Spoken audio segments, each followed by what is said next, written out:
Oh, saldi ko sa Prague. Oh, pakinggan natin itong ano na ito, itong balita na ito, mga bossing, ha. Oh, mga nakaalap natin balita tungkol diyan. Oh, ito, pasok. Pinamamadali na ni Pangulong Bongbong Marcos ang pagpapawi sa puganteng si Zaldico. Oh, pinamamadali na daw ng puganteng presidente. Puganteng presidente, mali, baliktad. Pinamamadali na daw ni Bongbong Marcos na sangkot sa flood control scandal ang pagpapauwi kay Zaldico. Putang ina, ano yan, anak mo? Ano, wala tayong control dyan, sir. Ano ka ba? Bobo ka ba talaga? Hindi mo pwedeng madaliin yan. O sabi ko nga sa inyo, isa pa dito na nakikita natin yung pwedeng maging angulo is alam nila na hindi ganun kabilis, kadali magpauwi ng isang Pilipino. O magpauwi ng isang nahuli sa ibang bansa. Napakahirap na proseso niyan. Makapagsalita naman to si Bongbong, akala mo Amerika siya. Akala mo siya ay sobrang lakas. Na kaya na lang niya mag-demand ng ganun-ganun na lang. Hindi po yan ganyan. This may take years para makauwi. Bakit? Oh, bigay na lang natin dito kay Arnie Teves. Si Arnie Teves bago mapauwi yun dito, umabot halos ng 1 taon. Halos 1 taon umabot yun kasi nga may mga asylum may nagre-request sila ng asylum hindi ba? Si Arnie Teves nga pinauwi nga yun dito illegal pa eh. Kasi meron siyang nagsisik siya ng asylum diyan sa Timor Leste. So ito si Zaldico, balita din na excuse me, nagsisik din to ng asylum diyan sa Portuguese mo. Basta any country diyan sa Europe, nagre-request din siya ng asylum.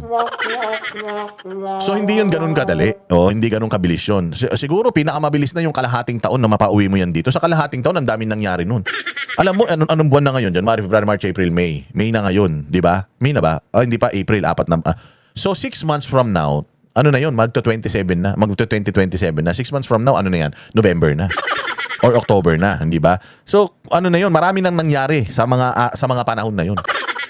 Oo, baka nga, baka nga nakalimutan na ito si Zaldico sa mga panahon na yun eh. So, hindi yan ganun kabilis na mapauwi itong mamang ito kasi dadaan yan sa extradition procedure, dadaan yan sa kung ano-ano pang mga proseso. So kung akala ninyo kung ito palabas na naman to ni Bongbong na parang tingnan ninyo, sabi ninyo ayaw ni Bongbong, tingnan nyo, siya mismo ang nagpapamadali, gago. Wala kang kapangyarihan para madaliin ang isang bansang soberanya para isoli sa'yo kahit citizen mo pa yan. Oo, maraming mga usaping diplomatiko para maisakatuparan niyang mga yan. Puta, ginagawa mo na naman tanga yung mga Pilipino eh. Sinasabi mo na naman na pinapamadali, putang ina, Diyos ka, boss ka. Kung ako yung ng Prague, putang ina, sino nagpapamadali sa akin? Yung adik na presidente ng Pilipinas, di umano? Sabi ng kapatid mo yun adik ka. Yun ang sabi ng kapatid mo, hindi ko sinabi yun hindi ka pa naman nagpapadrug test, kaya hindi pa natin pwedeng sabihin na hindi ka adik. Pinapamadali? Ang galing naman ni BBM. Ano pa? Pero ayon kay Interior Secretary John Vic Remulla, baka umabot pa ng 1 buwan bago ma-deport si Ko. Ito pang Remulla na to. Si Remulla bakla. Nakita nyo yung mga pinos ko na pinagsasabi ni sa kanya, ni Iloy Bugris. Putang ina, kawawa si Remulla, no? Oo, John Vic Remulla, masyado kang insecure kay Basti eh. Panay kasi ang papogi mo pero mukha ka namang naligo sa putikan. Kukumpara mo yung sarili mo naman kay Basti, Diyos ko po, sa kutis pa lang ang layo na. Sa mukha, malayo. Sasabihin mo, supot si Baste. Puta, nakita mo ba yung picture niya sa Hague? Yung naka-jogging pants siya, putang ina, akala mo may mineral water sa kanyang bandang harapan? Ang laki-laki. Ito si Remulla, masyadong malibog. Ang dami-daming pwedeng pansinin kay Baste, yung pang titi niya. Nakakala mo naman na isubo niya na. Hindi ko alam kung gusto niyang isubo, plano niyang isubo, o gusto niyang ipasuksok sa tumbong niya. Ikaw, Remulla, laki-laki mong tao, bakla ka ba? Masyado kang insecure. Ikukumpara mo naman yung Cavite sa Davao. Ang layo. Tahong lang meron kayo sa Cavite. Tahong, tsaka mga kriminal. Yun lang meron kayo dyan, tsaka traffic, tsaka mga alikabok. Makaasta ka, akala mo naman ang ganda-ganda ng probinsya mo. Pumunta ka sa Davao, dilaan mo yung kalsada nila doon, kita mo walang kadumi-dumi. Yabang-yabang na naman. Kesyo mapapauwi daw 1 buwan lang. Ulol, Atong Ang nandito sa Pilipinas, hindi mo mahuli-huli, yabang-yabang mo. Pati yung nasa ibang bansa, kayo 1 month lang makakauwi na yan, tarantado. Yung maghuli ka nga lang ng nakahubad, hindi mo magawa eh. Di ba? Yung war on topless mo nga, kasimple-simpleng trabaho niyan, hindi mo ma-i-execute ng maayos, mapauwi pa kaya to si Saldico. Style nyo bulok. Yan tong ano na to, Rimulya na to, kaya bang yabang mo, kala mo. Tumakbo ka kahit senador, putang ina, walang boboto sa'yo. Baka bumoto sa'yo yung kapatid mo lang. Si Boying Rimulya, baka kahit yung asawa mo, hindi kayo boto eh. Sa Frontline Media, Maricel Alis. Mismong si Pangulong Bongbong Marcos ang nagkumpirma kagabi na nahuli na si dating Congressman Zaldico sa Prague sa Czech Republic. Ayon sa Pangulo, nahuli si Ko sa border ng Germany matapos tangkaing pumasok doon mula sa Czech Republic. Hindi siya nakalusot sa Germany dahil walang kaukulang dokumento, kaya ibinalik sa mga otoridad sa Czech kung saan siya nakakulong. So imagine, nahuli siya sa Czech Republic. Meron silang ganong detail. May detail sila na immigration, hindi nakalusot sa Germany, kaya ibinalik sa Czech. Pero puro salita lang yun. Puro kwento lang yun para si Madriaga lang. Puro istoryahe. Walang mga supporting document. Wala man lang kahit na imahe na makakapagsabi na nahuli talaga siya. Wala. And yet, pinaparot na ng mainstream media yun. Dahil sinabi ni Bongbong, pinaparot na nila. Dahil kinuwento ni Bongbong, pinaparot na nila. Si Bongbong ang hari ng fake news peddler sa Pilipinas. Bakit ko nasabing fake news? Sabi niya nung 16-day siege dyan sa KOJC, wala daw pulis ang pumasok na may baril. Wala daw pulis ang gumamit ng tear gas. Eto na, naglabas tayo ng mga video. Napakaraming mga pulis doon ang may baril. Si General Torre nag-iikot sa loob, meron pang sukbit-sukbit na Armalite, baby Armalite sa likod. Ganyan ka fake news si Bongbong. Hindi nag-apologize si Bongbong doon ha. Hindi kinorek ni Bongbong yung fake news niya noon ha. Hindi niya kinorek yun hanggang ngayon. Hindi pa siya kinokorek yung sinabi niya na yun. Ganyan ka fake news si Bongbong. Harap-harapan in live kasama yung mga mainstream media, kaya niyang magsinungaling. At kahit na kitang-kita mo na nagsisinungaling siya po siya, you will not break him. Oo, hindi siya, walang kakurap-kurap yun magsisinungaling. Yung ganyan kasinungaling si Bongbong. Kaya ito, paniniwalaan nyo kagad kay Bongbong galing. Yung listahan ng kasinungalingan ni Bongbong, sabi ko sa inyo, ang kapal, ganito kakapal, mas makapal pa sa encyclopedia. Ganyan kasinungaling yan. Tapos paniniwalaan natin agad. Ako mainstream media, paniniwalaan ko kagad. Wala ba kayong Europe Bureau? Buti pa ang SMNI, merong Europe Bureau. O baka mamaya maunahan kayo ng SMNI, magpuntang SMNI sa sa Czech Republic, sa immigration at tanungin yan personal kung may nahuling ang Zaldico doon. Baka wala Wala bang TV5 sa Europe? ABS-CBN or GMA7 sa Europe? Mas matindi pa pala ang SMNI. Ang SMNI, buong mundo, meron silang SMNI. May SMNI US, SMNI Japan, SMNI, kahit saang mundo, kahit saan lupalop na mundo may SMNI. O mga kapatid nga natin dyan sa SMNI Europe, o yung Europe Bureau, sino ba yan? Sila Kuya Anton, sila Ate JL, sila, yun, yung magkasama na yun na malulupit. Puntahan nyo nga at kayo na nga magtanong. Tulungan na natin to mainstream media, mga walang kakwenta-kwenta na ito. Sabi naman ng Malacanang, ikinatuwa ni Pangulong Marcos ang pagkakahuli kay Ko at pinamamadali na ang pagpapauwi sa kanya para harapin ang alegasyon sa flood control scandal. Yun yung angulo nila na natutuwa si Bongbong Marcos na nahuli na ito. Isinasangkot ka nito, bakit ka natutuwa? So ngayon, ang twist nila dito, natutuwa ang presidente, sabi ko naman sa inyo ang presidente gusto niyang isolve itong kaso, itong iskandalo na ito. Kaya talagang pinamamadali niya. So this is all for optics para kay Bongbong na parang kasi wala siyang naipakulong Wala siyang kayang ipakulong kasi ang hinihingi nga ng taong bayan, sabi nga, ang hinihingi ng taong bayan ulo niya at saka ni Martin Romualdez. Anong ulo na naman 'yan? Hindi yan ulo na pupugutin mo Itong NBI na to, ewan ko kung nagtatanga-tangahan kayo o tanga kayo Yung sinabi ni Baste na ulo lang ni Bongbong ang gusto natin, ibig sabihin si Bongbong lang ang gusto namin. Pagdating dito sa mga pagnanakaw sa Pilipinas, si Bongbong ang pinuno niyan. Siya ang ulo at ulo lang niya ang kailangan namin. Hindi namin kailangan ang ulo ng mga congressman. Ang ulo lang ni Presidente Marcos ang kailangan namin. Ibig sabihin, hindi niya sinasabi na patayin natin si Bongbong. Walang ganun. Ang sinasabi niya, si Bongbong, the ulo is Bongbong. Buong Bongbong yun, hindi ulo lang. Masyado naman kayo literal para kasi gagamitin din ni John Vic Rimulya yung argumento na yan. Hindi ko naman sinabing support literal. Hindi ko naman sinabing support literal si Bongbo ay si Baste. Figure of speech lang yun. Na mahina siyang nilalang. Di ganun din kay Baste, yung sinabi niya na ulo ni Bongbong, ang gusto niya hindi yun literal na ulo ni Bongbong pupugutan niya, hindi yun ganun. Ang ibig sabihin nun si Bongbong, yung ulo ni Bongbong at si Bongbong iisa. Siya lang ang kailangan namin. Ganun lang yun. Inan tong mga to. So ganyan din ang gusto nilang gawin kay Bongbong Marcos, yung optics na parang tuwang-tuwa siya na ano, kasi wala siyang kayang ipakulong. Hindi niya maipakulong yung pinsan niya. Hindi niya maipakulong, hindi niya mapaimbestigahan yung 18 Marines. Kasi kung ako si Bongbong, wala akong kasalanan, may sinasabi yung 18 Marines, hindi ako matatakot na paimbestigahan ko yung 18 Marines na yan. Imbestigahan niyo yung 18 Marines, ba't dinadamay ako ng mga yan? Oh, di ba? Hindi.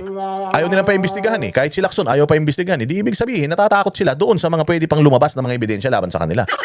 O tapos ngayon gusto niyo mabago ang perception natin kay Bongbong Marcos na, natutuwa siya na nahuli si Zaldico. Nandito na ba si Zaldico? Wala pa naman. Saka na siya matuwa kapag kasi Zaldico hindi nagsasalita na at hindi na siya idinadamay. Pero sa ngayon, ang testimonya ni Zaldico nakatatak pa sa utak natin na ang pinuno ng sindikato ng pagnanakaw sa flood control si Bongbong at saka si Romualdez. Silang dalawa. Oh. Ikaw ba hindi ka kakabahan yan? Oh, so gusto lang nilang sabihin na ganun pero walang nakukulong. Wala pang mga nakakulong. Sino nakakulong ngayon? Si Senator Bong Revilla nakakulong. Si Senator Bong Revilla nakakulong. May kaso kay Villanueva, may kaso kay Chis Escudero. Sila yung mga gustong ipakulong. Bakit? Sabi ko nga sa inyo, di ba, sa nakaraang reels ko, yung mga nakakulong ngayon, si Pangulong Duterte, si Pastor Apollo Kibuloy, ayan si Senator Bong Revilla, yung mga yan, walang mga kasalanan yan. Ginagamit lang ng gobyerno yung mga tao na yan para gipitin, para may maipakita sa tao na meron kaming naipakulong. Pero walang ebidensya sa mga yan. Walang ebidensya sa mga yan kasi itong mga naglalabas ng mga ngayon ng mga ebidensya sa mga iskandalo, wala sa mga taong nakakulong na ito, wala silang sinasabi na involved ang mga ito. Ang involved yung mga nasa labas. Yung mga congressman na naghihiring ngayon, si Romualdez na nangangayayat na at si Bongbong na pa-jumping jack lang. Yan yung mga sinasabi ng mga nagnakaw pero bakit sila nakalaya? Bakit ito nakakulong? O kasi nga kaya ikinulong yung mga yan kasi nga para lang masabi na mayroon silang naipakulong. Pero may ebidensya sa mga yan? Wala. Mamaya pag-uusapan pa natin yan. O diretso pa natin to. Kung isang tao po ay may warrant of arrest, fugitive, cancel ang passport, sino po ang hindi matutuwa na ang isang taong fugitive ay maibabalik sa Pilipinas para managot? Nais lang po natin ipaalala sa mga nagsasabing kinalimutan na. Yun na nga, yung sinasabi nyo, fugitive, may kasalanan para managot sa Pilipinas. Bakit si Pangulong Duterte dinala nyo sa ibang bansa, dito siya may kasalanan sa Pilipinas? Ang ina to, bobo eh.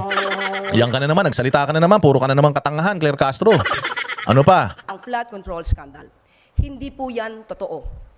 Ang pagkilos ng gobyerno, ang utos ng Pangulo, ay hindi po yan totoo. Ulitin. Sa mga nagsasabing kinalimutan na ang flood control scandal. Hindi po yan totoo. Di ba? Yun yung nila, general optics na gusto nilang maintindihan ng tao. Sa mga nagsasabi kay Bongbong Marcos na hindi niya pinupursu ito, hindi po yan totoo. Ulul.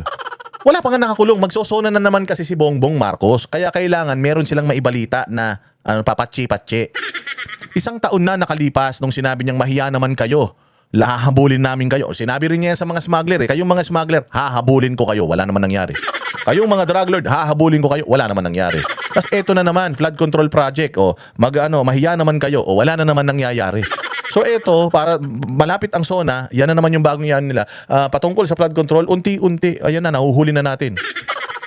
Ulol, yan yung optics na gusto nyong ipakita sa tao. Ang pagkilos ng gobyerno, ang utos ng Pangulo ay nananatili. Managot ang dapat na managot. Ayun na nga, hindi nga siya nananagot. Managot ang dapat managot. Ang ini-involve nga, pinsan niya at saka siya, hindi naman sila nananagot. Managot, dapat managot, pera lang ako. Dapat dinugtungan mo na ganun. Handa rin daw si Pangulong Marcos na makinig sa mga isisiwalat ni Ko. Ang dapat na tanong dyan ay kung handa ba si Zaldico na magsabi ng katotohanan. Gago. Handa ba si Zaldico na magsabi ng katotohanan? Nagsabi na nga ng katotohanan, di ba? Sinabi niya na I'm just one person na mababa ang posisyon compared dun sa dalawa. Compared kay Martin Romualdez at saka compared kay Pangulong Marcos. Ano lang ba yung pwesto ko? O kung ano lang yung iutos nila sa akin, gagawin ko lang according dun sa trabaho ko. Nagsabi na siya noon hindi ba? Sinabi nga niya si Lisa Marcos involved. Sinabi niya si Bongbong involved. Sinabi niya si Martin Romualdez involved. Pinaniwalaan niyo ba? Hindi, kasi kayo yung involved Nagsasabi na siya ng totoo noon. Ang gusto niyo kasi, bawiin niya yung mga sinasabi niya noon. Pag binawi niya yung mga sinasabi niya noon at sinabi niya, si Pulong ang diniliberan ko si ganito.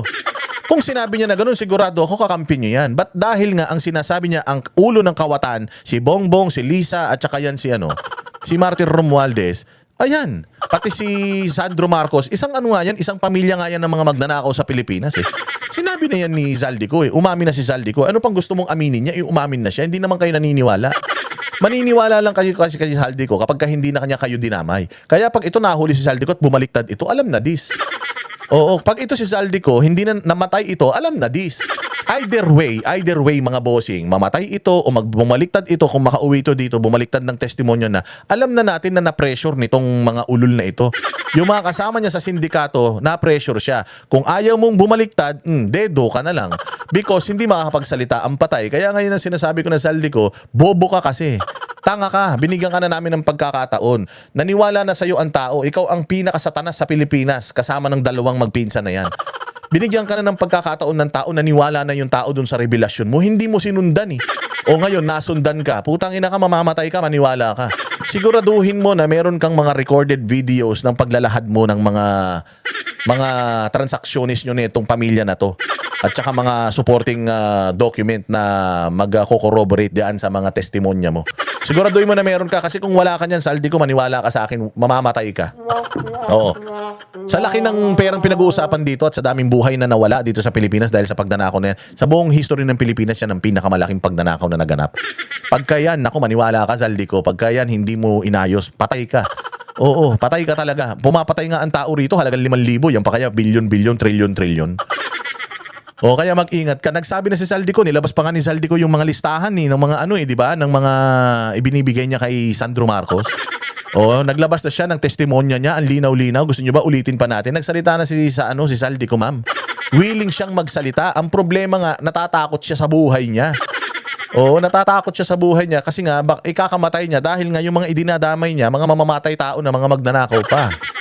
Kung handa ba siya na sabihin kung sino, kung hindi natin sinasabing siya'y guilty, kung sino ba yung kanyang mga nakasama. Sinabi na nga niya. Ang amo niya si Bongbong at saka si Romualdez. Tanga ka ba, Claire Castro? Bingi ka? Selective ano na naman yan? Selective listening, selective hearing na naman yan?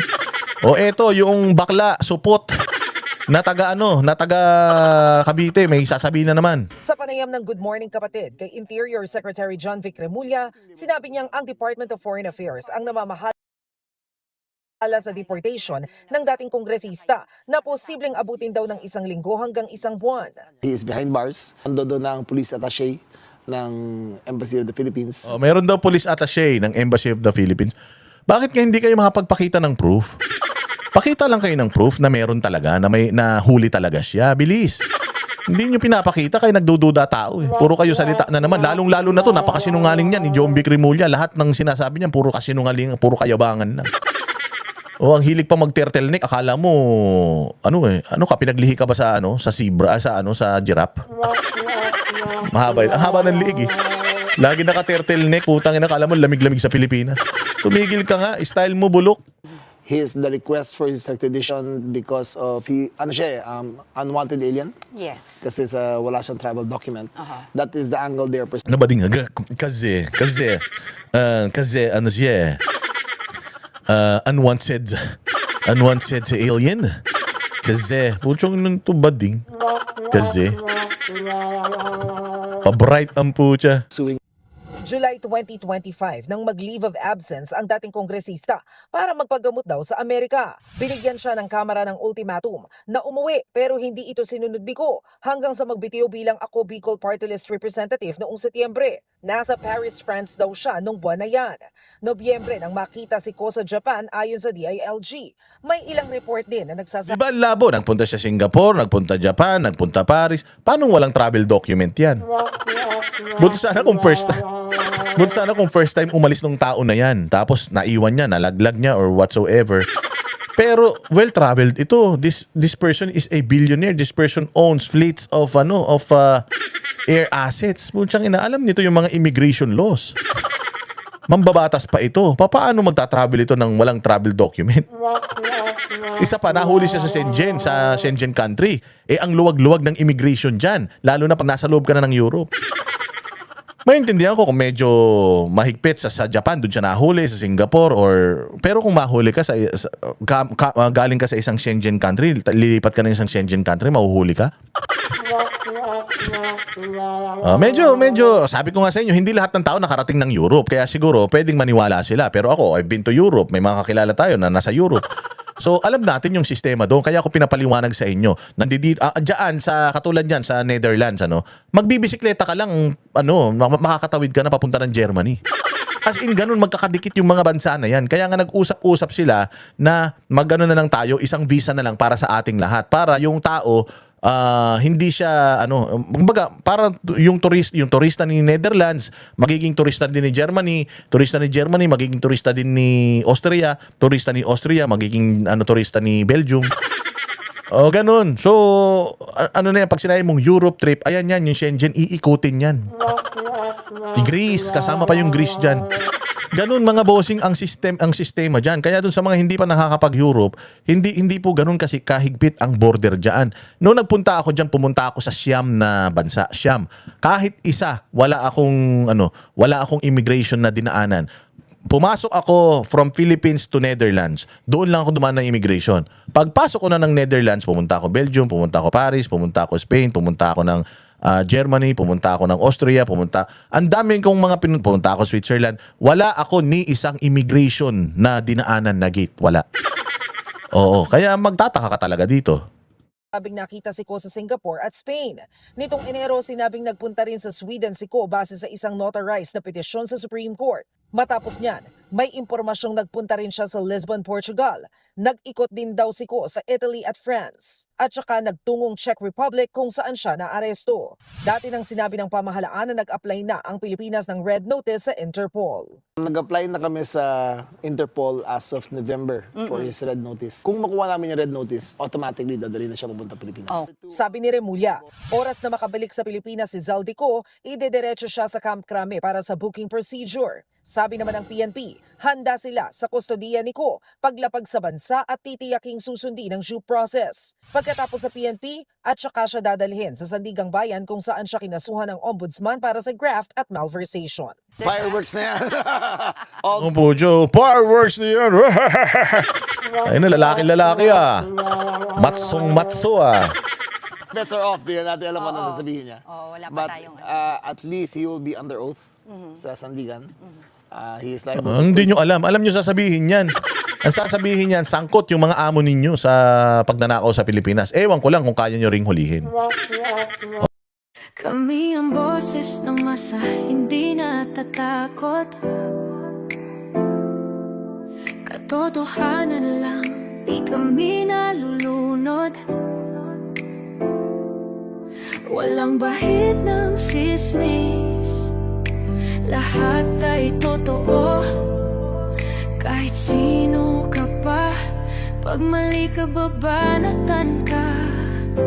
Walang pinipili kulay, wala kaming kinikilingan. Basta para sa bayan, kami lalaban.